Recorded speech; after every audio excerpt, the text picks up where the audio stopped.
Hello, good morning. তো আজকে সকাল, সকাল সত্যি সকাল, সকাল প্রায় ৯টা ৯:৩০ ট্রেন ধরে আমি আর মা চলে গেছিলাম কলকাতায়। একটা কাজ ছিল আমার। দেখতে থাকো কন্টিনিউ মানে লাস্টে আমি রিভিল করছি। তো এখানে আমি যাওয়ার পথে সব তোমাদের দেখিয়ে দিয়েছি। হাওড়া স্টেশন থেকে শুরু করে হাওড়া ব্রিজ। আর এখানে আমি রাস্তায় হাঁটতে, হাঁটতে মাকে শুধু বলছি, "মা আমি এতটাই ক্যাবলা মানে আমাকে রাস্তায় ছেড়ে দিলে আমি হাঁটতে পারবো না", এরকম। আর মা না সত্যি আমার থেকে প্রচুর স্মার্ট।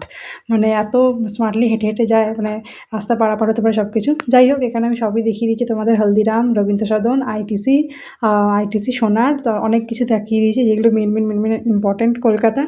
ছোটো ছোটো ক্লিপস নিয়েছি। Science city, stadium, Victoria Memorial. তো কোথায় গেছিলাম হচ্ছে পাসপোর্ট করানোর জন্যে, আমার পাসপোর্ট করানোর জন্যে। কেন না কেন পরের ব্লগে আশা করি বলতে পারবো, তো তখন আমি শেয়ার করে দেবো। তারপরে এখানে বাড়ি ফিরলাম হচ্ছে প্রায় তখন সন্ধ্যে 6:30 7টা বেজে গেছিলো।